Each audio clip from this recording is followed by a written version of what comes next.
Dena Mwana, artiste, compositeur, interprète de gospel en plusieurs langues, anglais, français, swahili et lingala.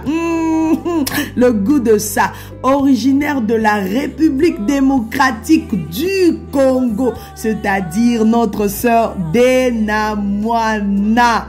Et la jatance de ça, le regard de ça, ça ja, n'est-ce pas? Alors, bonjour mes bayanga, bonjour mes queens, mes kings.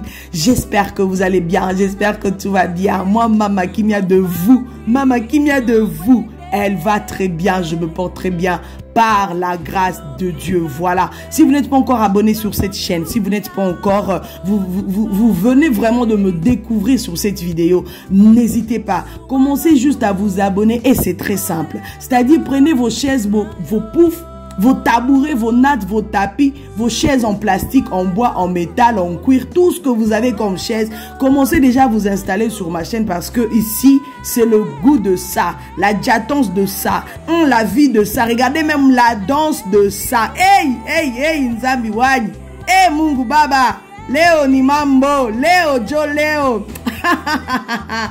Installez-vous. Ça commence déjà à chauffer. Dans cette vidéo, je vais vous proposer en tout cas la sortie officielle du premier livre de notre sœur Dena Mwana. Aïe, Jésus, Jésus.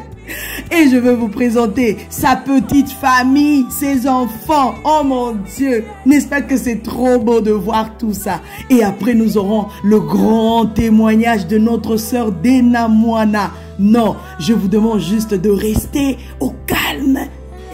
Respectez vos oreilles, oh pardon. Il ne faut pas mélanger beaucoup de bruit. C'est-à-dire, installez-vous quelque part là où il n'y a pas de bruit. Vous allez...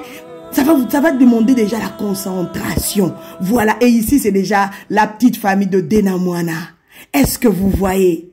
Est-ce que vous voyez ce que ça donne? C'est son mari. Notre sœur Dena Mwana est mariée à Monsieur Moutaili, son manager et producteur. En plus, le papa de ses enfants. Regardez comment ça ja. Notre sœur Dena Mwana, avec notre papa Moutaili, son manager. Waouh, le goût de ça. Ils ont 3 enfants, c'est-à-dire David, Yehoram et Kian. Voilà, ça c'est les 3 enfants de notre sœur Dena Mwana. Franchement, n'est-ce pas que c'est beau, la bénédiction de ça. Alors je vais vous laisser un peu avec la musique, le temps que je puisse prendre un petit verre d'eau et je vous reviens, je voulais dire. Mama Kimia, elle vraiment c'est Dena Mwana, hein? Regardez bien, le sourire. Non, la musique.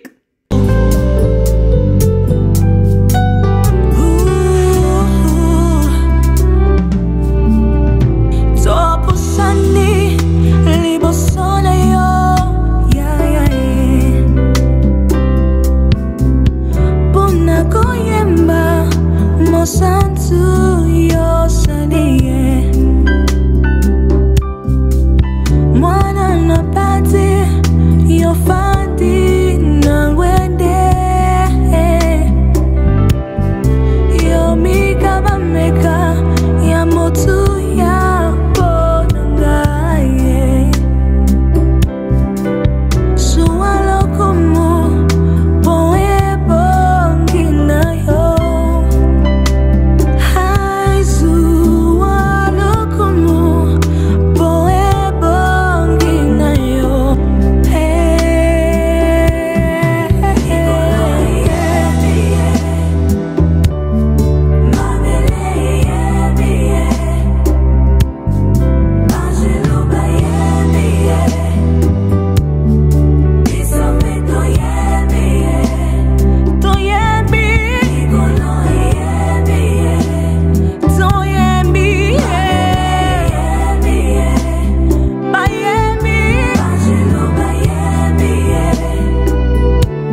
Waouh, quelle magnifique famille, quelle beauté. Waouh, soyez bénis en tout cas, servante de l'Éternel, l'artiste, compositeur, interprète de gospel, Maman Dena Moana, que le Seigneur vous bénisse. En tout cas, juste une petite précision, en ce moment, notre sœur Dena Moana, sur Facebook, elle a 1 700 000 d'abonnés. Sur Instagram, elle a 969 000 abonnés. Et sur YouTube, elle a 604 000 abonnés. Vraiment, nous sommes heureux de savoir que le Seigneur aussi bénit. Ce n'est pas que le monde. Notre Dieu bénit. Et quand il bénit, c'est visible. Et quand il bénit, quand il te touche, c'est palpable. Les maladies s'enfuient, les aveugles voient, les paralytiques sortent de joie, les stériles enfantent, les sourds entendent, par sa puissance, par sa puissance. Voilà, soyez puissants, ouin pour servir, ouin pour guérir le malade, ouin pour chanter, ouin pour prêcher, ouin non, pour faire de grandes choses. Alors, je vais vous laisser avec la partie témoignage. Nous tous, nous allons vraiment suivre le témoignage de notre sœur Dena Moana qui m'a tellement touché, qui m'a fait du bien. J'espère que ça va réveiller quelqu'un, ça va réveiller une personne. Et il n'y a pas longtemps, notre sœur avait sorti son ouvrage Ouin pour, comme je venais de dire, Ouin pour. L'ouvrage, c'est écrit juste comme vous avez vu, c'est Ouin pour. Donc, vous-même, vous pouvez compléter pourquoi. Ouin pourquoi? Pour chanter. Ouin pourquoi? Pour servir. Ouin pourquoi? Pour exhorter, pour prêcher la parole de Dieu. Et c'est un livre écrit par notre sœur Dena Moana que nous félicitons, que nous encourageons encore à avancer, à aller encore plus haut, à aller encore de l'avant parce que le Seigneur nous a demandé d'être puissants. Soyez puissants. Et toi, qu'est-ce que tu attends pour être puissante? Pour être puissant, qu'est-ce que tu attends? Arrête avec ta jalousie. Arrête avec avec tes maux de tête là. Tu te fais des maux de tête pour rien. Sois puissante. Mets seulement cette parole en pratique et tu verras que le Seigneur... Les Africains qui cherchent toujours ailleurs, comme s'il y avait toujours mieux ailleurs. Voilà le témoignage. Je suis partie laissant mon lit et mes travailleurs avec les enfants pour aller me retrouver servante dans un resto. Ah, qu'est-ce qui m'a pris, Seigneur? Je sais que plusieurs se retrouvent dans ce cas-là. Vous, encore ici au Canada, vous avez de la chance, vous parlez français. Quand vous venez des pays africains, puis vite, on peut vous mettre dans allô, allô, au moins vous répondez à quelqu'un, vous payez 12 $ l'heure. Aux États-Unis, c'est pas ça pour dire hi, au moins, c'est chaud. Tout ce qu'on peut faire pour toi, c'est soit McDo, soit te mettre dans un restaurant, tu auras à faire.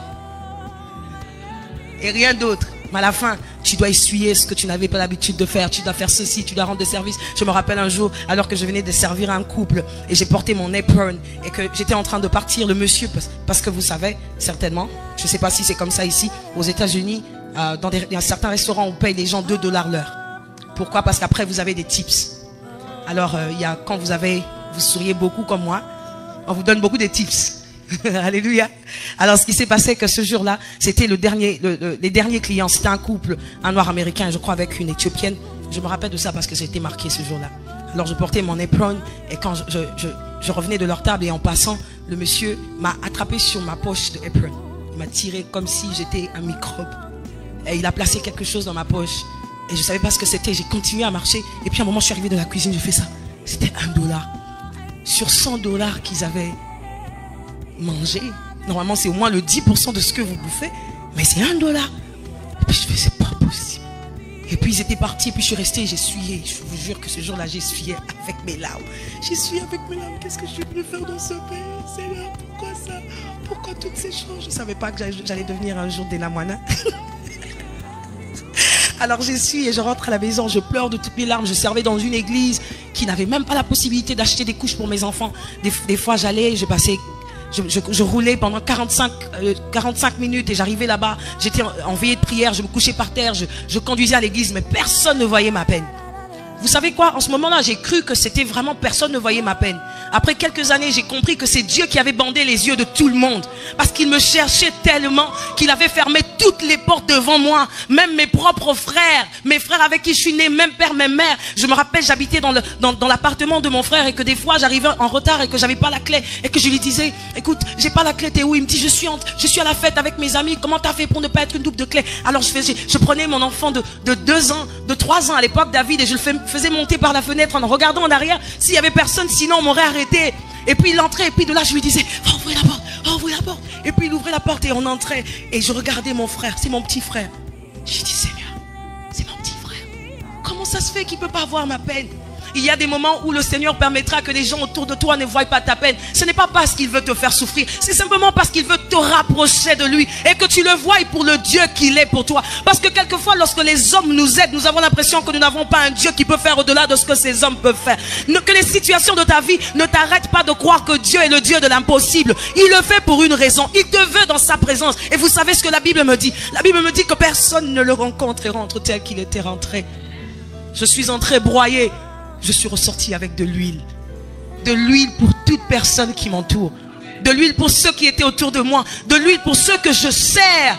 De l'huile pour ceux qui sont autour de moi, pour mes frères et mes sœurs. Les mêmes qui, j'avais l'impression, m'avaient fait souffrir à l'époque. Aujourd'hui, tous mes frères et mes sœurs me regardent quand ils ont des problèmes. Qu'est-ce que tu penses que ton Dieu va dire? Qu'est-ce que tu penses qu'il pense de cette situation? Est-ce que tu peux prier pour moi? Est-ce que tu peux dire un mot à ton Dieu que tu as cherché durant toutes ces années? Est-ce que tu peux lui parler pour moi?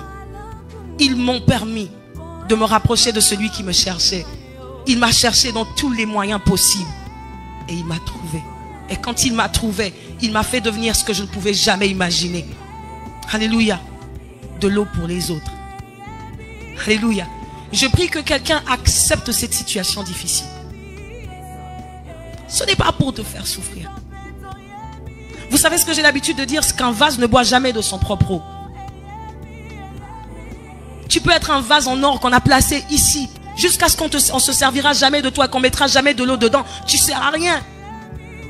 Quand tu es placé à la maison et que c'est toi qu'on vient tout le temps prendre pour que tu puisses verser de l'eau, c'est là que tu trouves ta valeur, en versant de l'eau pour les autres. Il n'y a rien de plus beau que le service. Alléluia.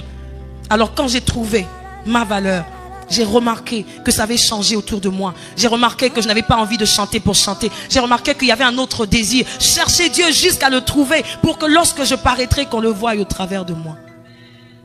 Est-ce qu'on voit ton Dieu quand tu ouvres la bouche? Est-ce qu'on voit ton Dieu lorsque tu accueilles les gens à la porte? Est-ce qu'on voit ton Dieu quand tu es à la maison? Est-ce qu'on voit ton Dieu dans tout genre de service que tu dois rendre aux autres? Est-ce que tu donnes envie de servir ton Dieu? Est-ce que d'abord on l'appelle ton Dieu? Est-ce que tu as un Dieu? Je ne parle pas du Dieu d'Abraham. Je ne parle pas du Dieu d'Isaac. Je parle de ton Dieu. Est-ce que tu as une relation si forte avec ton Dieu jusqu'à ce que les gens, quand tu viens, ils disent, dis à ton Dieu de bouger cette situation pour moi. Quand mes parents m'appellent aujourd'hui, ils me disent, Dena, prie ton Dieu pour qu'il change cette situation. Quelquefois mes parents me disent, on sait que tu ne nous appartiens plus. Écoutez, ça ne vient pas de mes frères, ça vient de mes parents. Et quelquefois ça me fait mal. Mais ce n'est pas moi qui mets ça dans leur bouche. C'est eux qui disent quelquefois aux gens qui les appellent, on a besoin de Dena, ils disent, on ne peut pas l'appeler, ce n'est plus notre enfant. Elle appartient au monde. Elle appartient à son Dieu. Et il fait d'elle ce qu'il veut. Je me retrouve dans quelques circonstances. Des fois, je vais aux États-Unis, je n'ai pas la possibilité de voir mes parents. Et c'est eux qui viennent vers moi. Non pas parce que j'ai de la valeur, mais parce qu'ils savent que j'ai choisi la portion la plus difficile, celle de servir Dieu sans regarder à mes enfants que je laisse quelquefois derrière. Combien c'est difficile. Je ne sais pas si certains d'entre vous sauront dans quoi ils vont entrer lorsqu'ils vont faire eux-mêmes, vont prendre eux-mêmes la décision de servir Dieu différemment. Alléluia. Je sais que je suis déjà entré dans les difficultés, mais est-ce qu'il y a un service sans difficulté? Y a-t-il possibilité de servir Dieu sans souffrir? Paul dit, pour moi les difficultés c'est devenu un gain. C'est ça qui me donne de la valeur. C'est là que je me retrouve. C'est là que les gens me remarquent. C'est quand je souffre. Je ne parle pas de souffrir, c'est souffrance éphémère. Je parle de se laisser conduire au point où tes désirs n'ont plus place. Peu importe ce pourquoi j'irai. On m'appelle dans une église. Ce n'est pas cette offrande qui m'importe. L'essentiel pour moi, c'est qu'une âme revienne à Christ, que quelqu'un soit restauré, qu'une vie soit changée, que quelqu'un retrouve le chemin, qu'une destinée soit retracée, que quelque chose de nouveau se passe dans la vie de quelqu'un, que quelqu'un soit baptisé du Saint-Esprit, que quelqu'un entre dans une dimension nouvelle. Tel est mon désir le plus profond, jusqu'à ce que mon papa n'a pas regardé l'église où je suis passé et qu'il a dit, tu as fait du bon travail, je me sens mal. Mais quel est ce travail si ce n'est de servir les autres? Je ne parle pas de servir Dieu. Peut-on servir Dieu sans servir les autres? Le vois-tu? As-tu la possibilité de le toucher? Si ce n'est par ton voisin, si ce n'est par cette personne dans ton église, si ce n'est par cette personne qui est à côté de toi. J'ai pensé aux difficultés. Et la première chose qui m'est venue à l'esprit, c'est la mort de soi. Il n'y a pas plus grand. Il n'y a pas plus grand que la mort de soi. Es-tu mort? Es-tu prêt à mourir? La Bible dit dans Jean 12, 24, si le grain de blé que l'on jette en terre ne meurt, s'il ne meurt pas, il reste un grain unique. Mais s'il meurt, il porte du fruit en abondance. Ma question pour toi ce soir, es-tu prêt à être jeté avant de mourir? Ma deuxième question pour toi, es-tu prêt à mourir? Il y a deux étapes où on te jette et tu acceptes et après tu meurs. Est-ce que tu es déjà mort? Ou celui qui vit, c'est encore toi? Ce sont tes désirs, tes sentiments. Ce jour-là, quand tu viens à l'église et que la sœur Déna n'a pas chanté la chanson que tu aimes, tu dis l'adoration n'était pas ça. Je t'ai donné à toi. Est-ce que c'est pour toi que j'ai chanté? Si mon papa s'est réjoui ce jour-là, toi, parce que ce sont tes sentiments qui te conduisent encore. J'ai atteint un niveau où malgré ma qualité de chant, quand j'arrive quelque part, même quand quelqu'un chante mal, je parle en langue. Je fais mon culte à fond. Parce que je ne suis pas venu rencontrer un homme.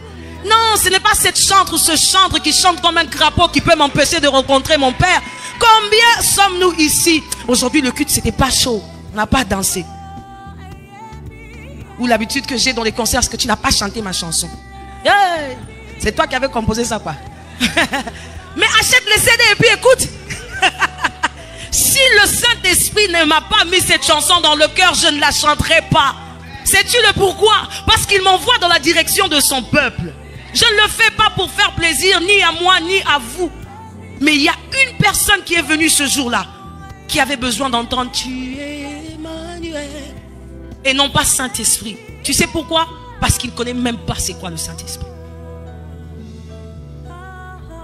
Comment pourrais-je te présenter quelqu'un? Plusieurs fois, je me suis retrouvé aussi quelques endroits où on dit ah, c'est Déna et tout. Et puis on dit à quelqu'un tu connais pas Déna? Et puis la personne fait non.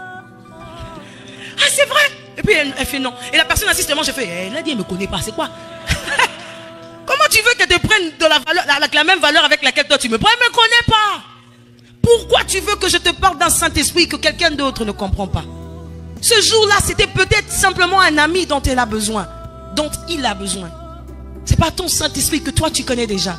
Donc ce jour-là, ne sois pas déçu. Jusqu'à ce que tu es connecté à l'Esprit de Dieu, tu peux être capable de savoir et de sentir dans l'atmosphère que ce jour-là, c'est ce que Dieu voulait. Et rien d'autre. À ça, j'ai envie de parler aux chantres ce soir. Tu as fait ton programme avec 5 chansons. Quand c'est pas 5, tu n'as pas fait le culte. Donc vite là, nous tous on est. Je viens dans ta présence, le cœur assoiffé. Et puis tu vois les gens prier. Et puis pouf, tu nous changes et tu nous sors dans l'atmosphère. Frère, on était entrés, tu nous fais sortir du Saint des Saints comme ça. Parce que toi tu avais un programme à respecter. Come on. Sense it. Oh, j'ai provoqué des gens ce soir. Les choristes, vous avez des problèmes, hein? Pardonnez-moi. Moi aussi je suis choriste. Non, je suis en train de le dire parce que je sais combien ça fait mal d'arriver quelque part et tu entends un chant. Un seul chant que Dieu désire ce jour-là. Mais parce que j'avais 5 chants sur ma liste, je dois tenir compte de cette liste que j'avais écrite. J'ai envie de parler à quelqu'un ce soir. Mais j'ai pas envie de parler à quelqu'un qui va bien. J'ai envie de parler à quelqu'un qui va mal. Une période de ma vie, lorsque je servais le Seigneur, je venais de traverser une période tellement difficile de ma vie que ceux qui me connaissaient spirituellement me regardaient et disaient quand on te voit, on voit un cœur brisé en deux. Non, pas en deux, en 1000 morceaux. Et l'homme de Dieu qui me parlait, il me dit, Téna, tu n'as pas le droit de faire ça. Je lui ai dit, faire quoi? Il me dit, allez donner ça au peuple de Dieu. J'ai dit, leur donner quoi? Il me dit, ta souffrance et ta peine. Tu n'as pas le droit. Je lui ai dit, mais qu'est-ce que je dois faire? Il me dit, concentre-toi sur le Jésus que tu dois présenter aux autres. Mets d'abord tes problèmes de côté. Combien d'entre nous servons le Seigneur en venant avec cette plaie que nous portons dans notre cœur? Quelquefois, lorsqu'on pleure dans la présence de Dieu, ce n'est même pas la présence de Dieu. C'est un souvenir, parce que dans les mélodies, il y a des sensations, il y a des choses. Et c'est cette mélodie qui... C'est même pas Jésus qui te fait pleurer.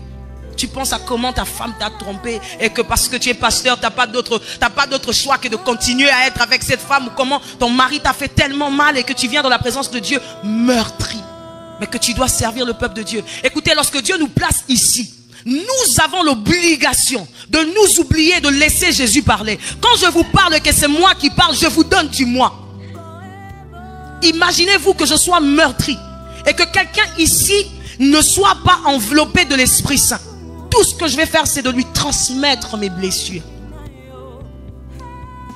Aujourd'hui, il y a quelques personnes qui nous posent des questions. Qu'est-ce qu'il y a de mal à écouter ces chansons du monde et toutes ces choses? Il y a un esprit derrière tout chant. Il y a un esprit derrière tout ce que nous faisons.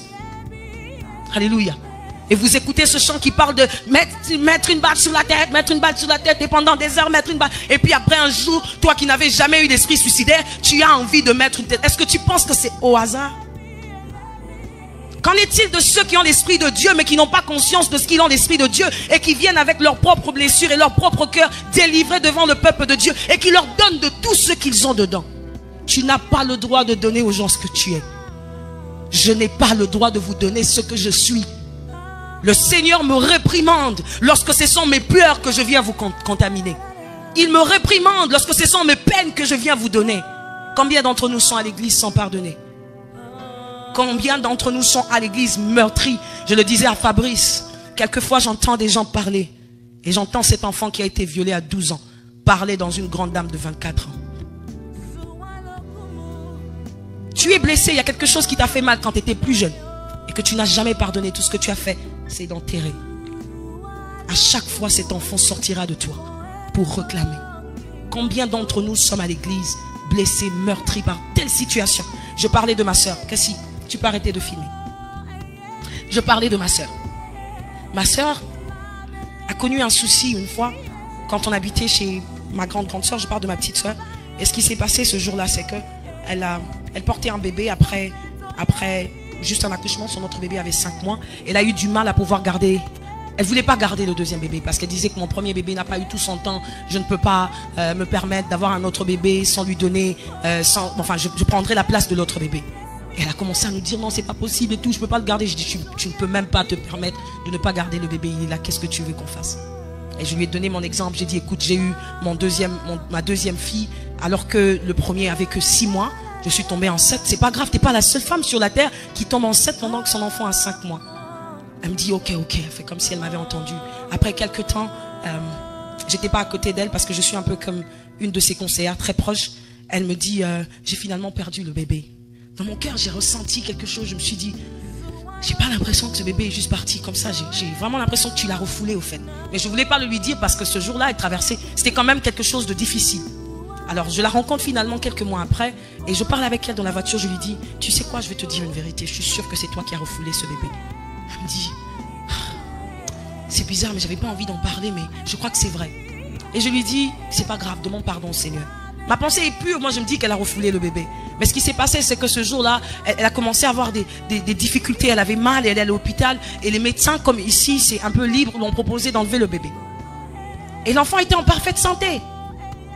Mais elle a enlevé le bébé sans l'aval de son mari. Et quand elle est rentrée, quelques mois après, ça leur a créé plein de problèmes. Parce elle était obligée d'avouer à son mari. Et quand elle a avoué, son mari était tellement fâché. Tu peux pas faire ça. C'est une mort que tu as donnée à quelqu'un.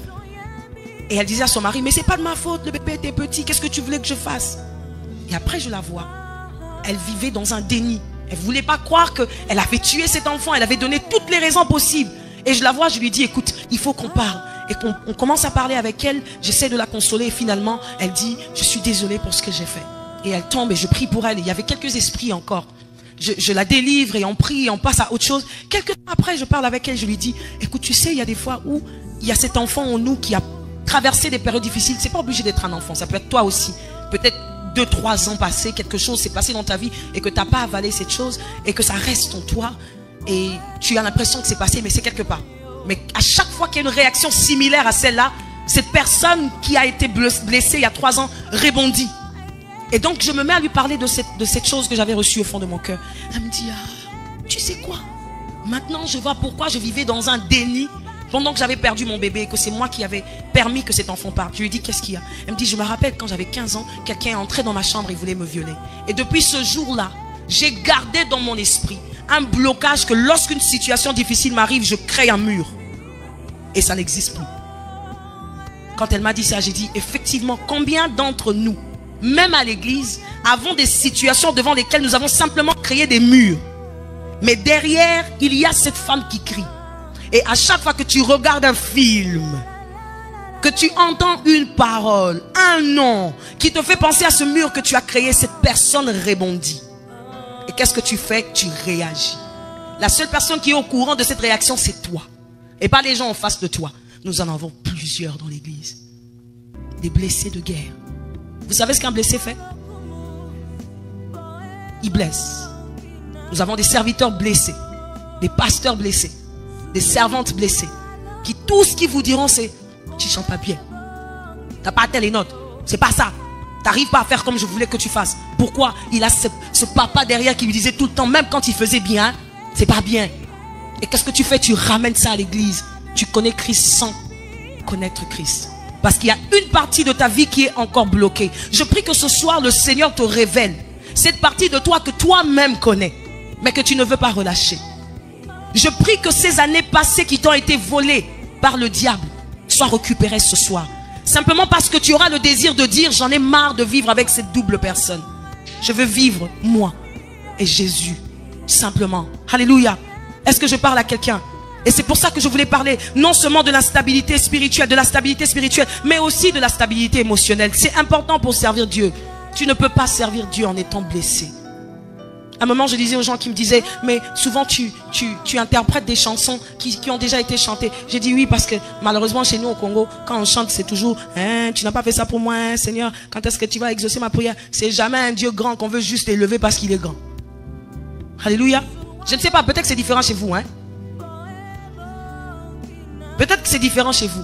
Chez nous, quand on ne dit pas que quand est-ce que tu vas faire cette chose-là pour moi, on n'a pas adoré. Je ne sais pas si c'est ça adorer. De ce que moi je sais adorer, c'est de dire à Dieu qui il est. Bon, maintenant nous quand on vient, quand c'est une chanson douce comme ça, mais simplement qu'on est en train de lui dire, hey, agis pour moi, Seigneur. C'est l'adoration. Et puis c'est comme ça, il y a un moment j'étais révolté, j'ai dit, Seigneur, on ne peut pas te donner du trash. Je suis sûr que parmi vous, il y a même des gens qui ne savent pas que quand on fait Baba, c'est pas une adoration. Qui savait?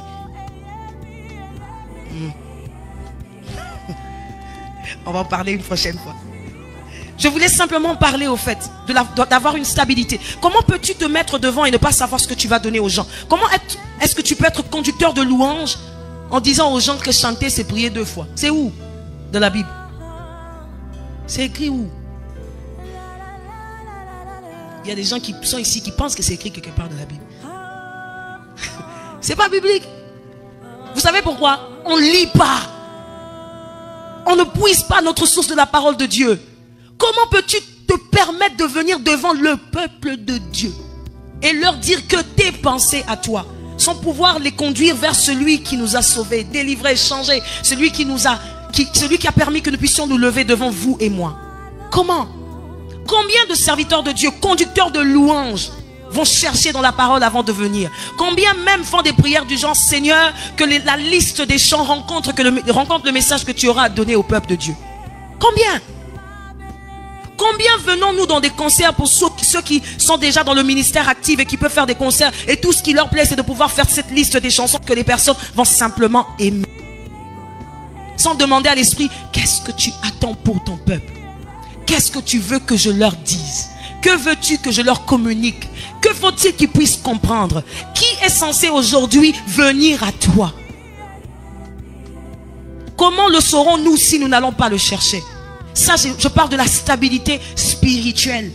Tu n'as pas de base. Laisse-moi parler de cette chose des mamies et des daddies. demandé daddy. Oh! Moi, il y a quelquefois quelqu'un qui vient m'appeler mamie. Je dis, je ne suis pas ta mamie. Je ne le refuse pas parce que j'ai envie de le refuser. Parce que dans mon sein, je n'ai pas le lait qu'il te faut. Je te donnerai de la nourriture expirée. Je n'ai pas été placé dans mon ministère pour toi. Tu as quelqu'un qui n'est pas connu dans ton église qui t'a inspiré depuis le bas âge. Et puis tu viens donner les mamies là à moi. Tu me connais? Tu connais mes combats? Parce que si je suis ta mamie, tu vas prendre aussi mes combats. Ça, c'est quelque chose que nous devons répéter, surtout à ceux de notre génération. Je les appelle génération fast-food. Vite, vite aujourd'hui. On ne veut pas préparer, bouillir et faire toutes ces choses. Non, c'est vite fait, on met dans le micro-ondes et puis c'est prêt. On ne veut pas être enseigné. On ne veut pas qu'on nous dise non. On ne veut pas que quelqu'un vous dise que tu n'es pas encore prêt. Si tu veux que je sois ta mamie, sois aussi prêt que je te dise, ne te lève pas encore pour servir Dieu, tu n'es pas encore prêt. Parce que servir Dieu, c'est accepter les pierres. C'est accepter d'être rejeté. J'ai un enseignement que j'écris qui dit, grâce selon Dieu, mais rejet pour les hommes. Si vous lisez dans votre Bible, toute personne qui a été appelée et sur qui Dieu a dit, tu as trouvé grâce à mes yeux, ont été rejetés autour d'eux. Alléluia. Je répète, toute personne à qui Dieu a dit, tu as trouvé grâce à mes yeux, ont été rejetés par ceux qui sont autour d'eux. Un jour, une vierge qui ne savait pas qu'elle allait être choisie, a été choisie. Il y a même une délégation d'anges qui est venue, qui sont venus pour lui dire, tu as été choisi pour porter dans ton sein le roi des rois. Vous savez ce qui arrive après, non? Elle n'a même pas un endroit pour accoucher. Est-ce que celui que je porte dans mon sein est vraiment le roi des rois? Comment ça se fait que partout où je vais, même les endroits que je connaissais, personne ne veut m'accueillir? Est-ce que c'est vraiment Jésus que je porte? Oui, parce que ce que tu portes n'est pas censé être compris par les hommes au point où ils te regarderont, ils te diront, pas toi ici. Si tu n'es pas prêt à être rejeté, tu n'es pas prêt à recevoir la grâce sur toi. Alléluia. Je le disais bien, si tu n'es pas prêt à être rejeté, ne te dis pas que tu as besoin de recevoir la grâce sur toi. Alors que Paul est en train de souffrir, tout ce que Dieu trouve à lui dire, c'est que ma grâce te suffit. Avec cette, je ne sais pas, il y a certains hommes de Dieu qui disent il était aveugle, d'autres qui disent bossu. Donc je regarde dans ma bosse là, c'est là que tu dis que j'ai trouvé grâce. Ça ressemble pas à une grâce, n'est-ce pas? Mais ça reste grâce, vous savez pourquoi? Parce que dans les yeux de Dieu, aujourd'hui c'est l'homme qui a le plus écrit dans cette Bible. Ses souffrances l'ont rapproché de Dieu, au point de le faire devenir un écrivain. J'aime ce que mon pasteur me disait une fois. Il a parlé de David, il dit, David écrivait des psaumes avant de devenir roi. Jusqu'à ce que le trône a commencé à peser sur lui et qu'il a oublié celui qu'il avait appelé. Vous savez ce que Dieu a fait? Il a suscité Absalom. 4 jours seulement. Il a écrit 15 psaumes. Tu n'écrivais plus d'inspiration, rien. On te secoue seulement un peu. Tu te rappelles qu'il y a un Dieu dans les cieux et puis tu commences à écrire. Que Dieu suscite à chaque fois des Absaloms dans ta vie. Quand tu oublies qu'il te fasse revenir sur le chemin. C'est à ça qu'on est appelé. Lui et lui d'abord. Si le monde commence à t'acclamer, dis-toi bien que tu dois retourner. Après que tu sois venu dans la présence de Dieu et que tu aies chanté et que les miracles se soient passés, rentre chez papa. Dis-lui, papa, je viens tout laisser. Tu vois ce qu'on m'a donné? Je t'ai aimé. Je ne veux pas de problème avec toi. Je ne vais pas avoir des problèmes avec les hommes, mais pas avec toi. Ce qui fait que quelquefois, c'est ce que je suis en train d'encourager les chants. Désolé que je parlerai plus ce chant. Je suis plus que chantre que autre chose, à moins que le Seigneur m'emmène dans autre chose. C'est que je refuse de tout mon cœur. Quand je finis les programmes, je viens au pied de papa. Je me couche. Je dis, Seigneur, ta gloire, qu'elle te revienne. Je n'en veux pas. En lingala, on dit, ta gloire te va comme un vêtement. C'est faire la mesure de Dieu. Ce n'est pas fait en notre mesure. Ça ne peut pas m'aller. Même si ça me va un peu, ça sera comme les habits qu'on avait donnés à David pour aller se battre. Ça sera tellement lourd que je vais perdre le combat. Je ne veux pas perdre le combat contre ta gloire. Je ne la veux pas. Je veux que tu reprennes ta gloire. À chaque fois que les hommes me la donnent, je veux que tu la reprennes, pardon. Quand j'oublie, rappelle-moi. Quand j'oublie, réveille les Absaloms de ma vie. Fais-moi retourner à tes pieds. Je ne veux pas ce qui t'appartient, à moins que ce soit toi qui me la donnes. Pas les hommes qui peuvent m'acclamer aujourd'hui et me jeter des pierres comme ce qu'on a fait à David. Le même David qu'on disait, toi tu as fait tomber des centaines, des milliers. Quand ça n'allait pas, on disait, va-t'en, on veut plus de toi. Les mêmes hommes qui nous disent, je t'aime. En Côte d'Ivoire, on dit, si je ne t'aime pas comme eux. On dit quoi? Ah, voilà. Si je ne t'aime pas, je n'ai qu'à mourir. Des fois, je lis ça, je fais, ah, quel amour. Maintenant seulement que ta robe là ne lui plaise pas. C'est quoi ça encore? Elle n'avait pas vu mieux. La même personne là qui voulait mourir pour moi. Quand ce jour-là, je ne me suis pas bien réveillé, ma robe ne me va pas. Elle dit, là aussi maigri, hein. La gloire que les hommes montrent. La gloire que les hommes nous donnent. Ah, ils l'attendent toujours en retour. Vous savez combien de fois vous allez sur votre Facebook, vous postez quelque chose de très important pour pouvoir enseigner le peuple de Dieu. Et puis ils sont à 2000 commentaires. Et puis il y a toujours un en bas qui dit, mais pourquoi il répond à aucun commentaire? Ah, vous êtes à 2000. Et puis moi j'ai posté seulement 4 phrases. Et puis je réponds à chacun des 2000. Et mes enfants. Et mon mari, je fais comment? Donc moi je passe ma vie sur Facebook. Il y a des gens qui vous posent des questions. Des fois vous entendez, fait yeah. Non mais lui là vraiment. Ça c'est pas un bébé spirituel. Ça c'est un cadet des bébés. Je ne sais pas comment l'appeler. Mais il est à l'arrière du fœtus. Je suis en train de vous parler de quelque chose. Cherchons Dieu pour Dieu. Cherchons-le pour le présenter aux autres. Il n'y a pas possibilité de servir Dieu sans difficulté.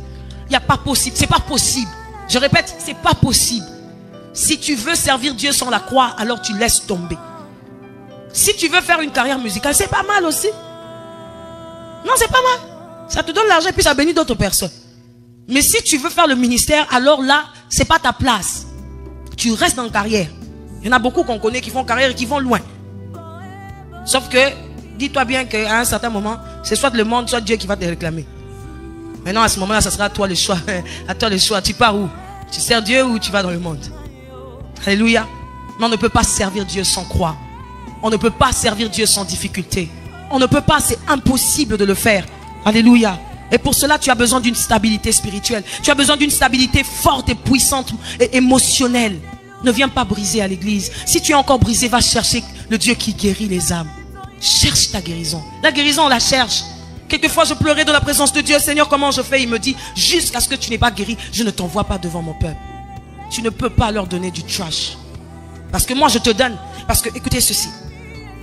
C'est possible que le Seigneur me parle tout de suite. Et qu'à cause du tuyau que je suis. Parce que chacun de nous est comme un tuyau. Ça dépend de ce qu'il y a dans mon tuyau.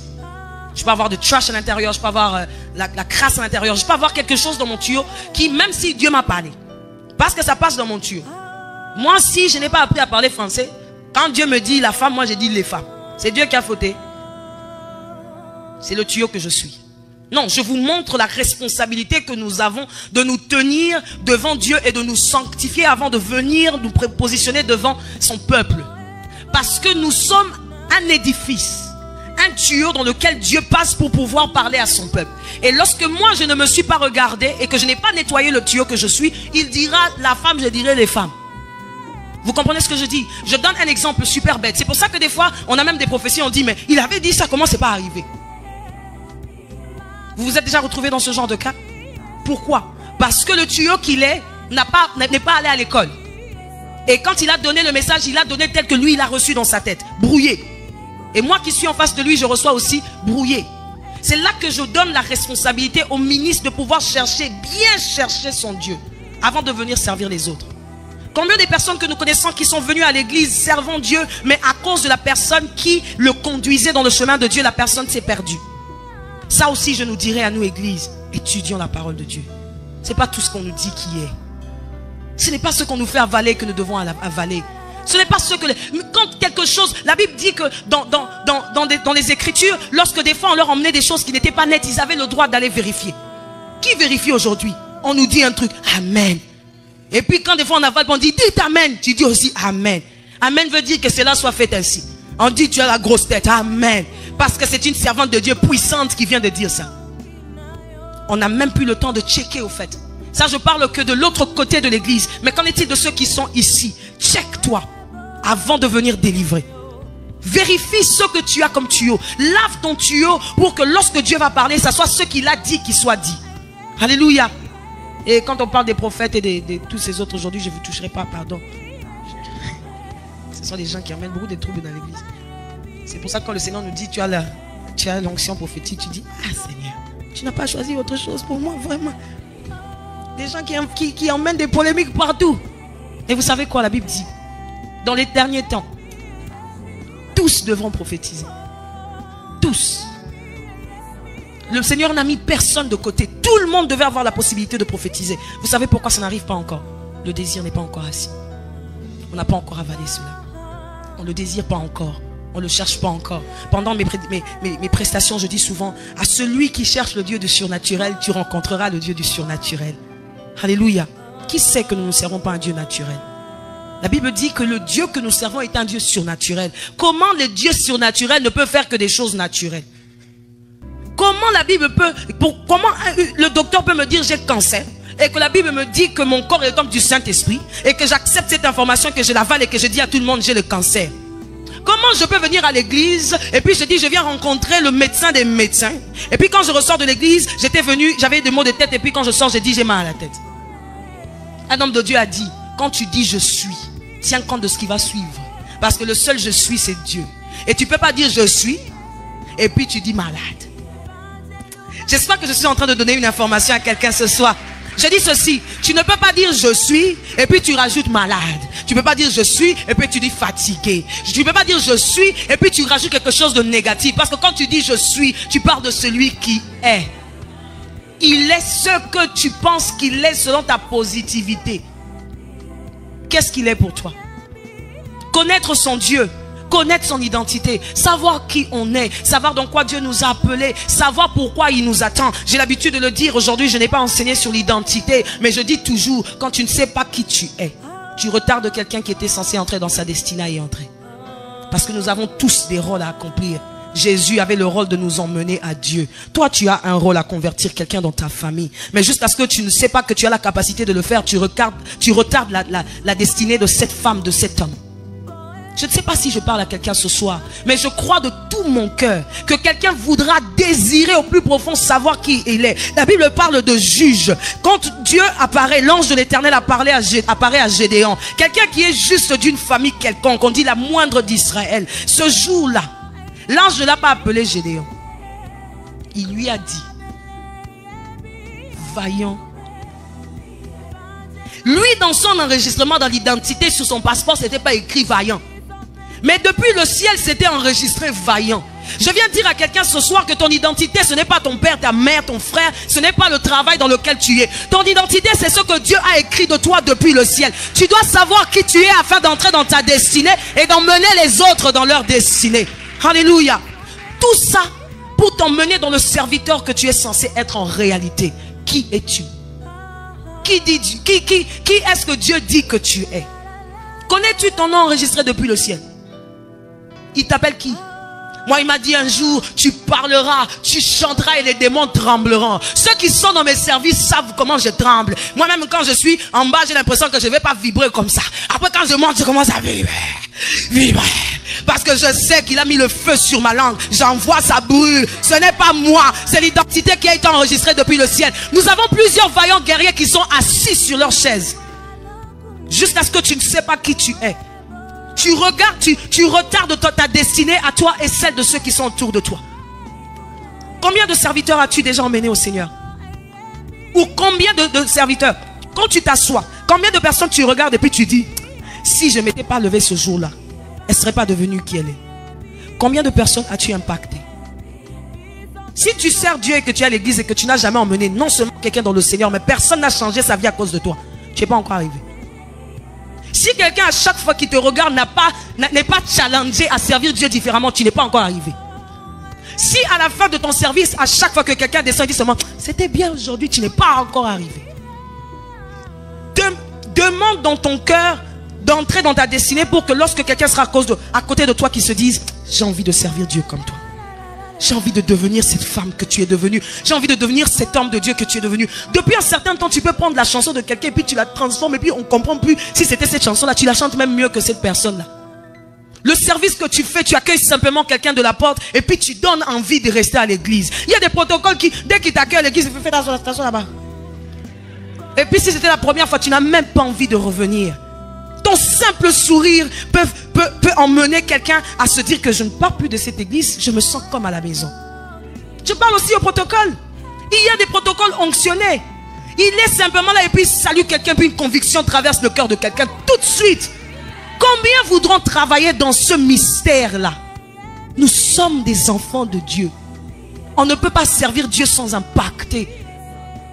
Nous ne pouvons pas.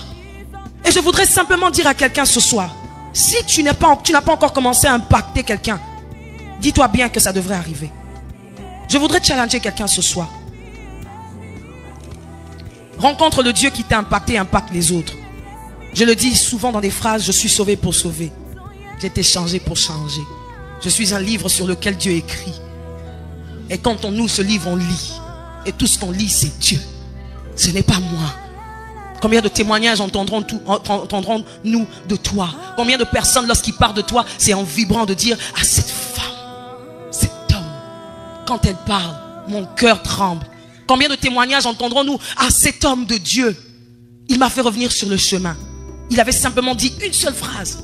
Et mon cœur s'était courbé ce jour-là. Alléluia. Il y a des gens qui sont appelés, qui ont l'onction, mais qui ne savent pas. Parce qu'ils ne reconnaissent même pas la valeur de ce que Dieu a mis en eux. Je prie que ce soir, ça soit ton partage. Que le Seigneur t'ouvre les yeux. Alléluia.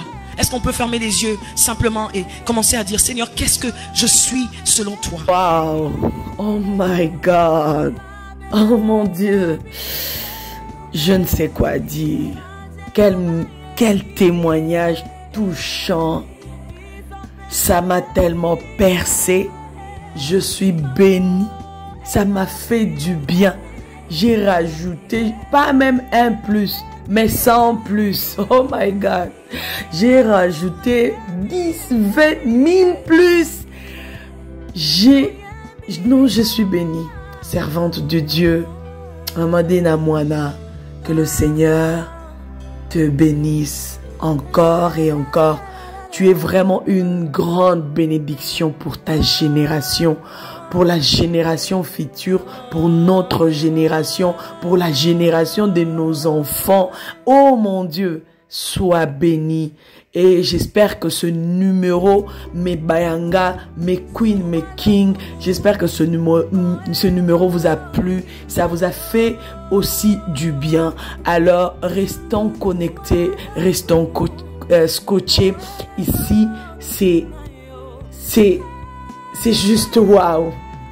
C'est de bons partages. Il n'y a rien d'autre. Il n'y a rien d'autre. Ma partage à Boé. Que chez Mama Kimia. Ce genre de partage. Que chez Mama Kimia. Alors commence aussi à prier à Dieu. Dis-lui, Seigneur, ouais, moi pour adorer. Ouais, moi pour te servir. Ouais, moi pour encore aller de gloire en gloire. Ouais, moi pour toucher quelqu'un. Ouais, moi pour prier. Oh, ouais, moi pour que je puisse prendre le fardeau de quelqu'un à cœur et prier et que la personne puisse avoir des résultats, des solutions, des miracles. Oh, que Dieu puisse vraiment te rendre pour guérir. Aïe! Que Dieu nous utilise en tout cas. Telle est ma prière aussi.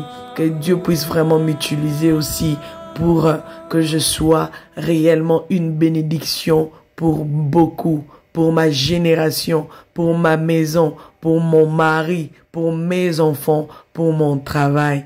Que Dieu vous bénisse. On se retrouve dans un prochain numéro. À la prochaine et une très bonne journée. God bless. C'était Mama Kimia Sarah, la queen de la SAP.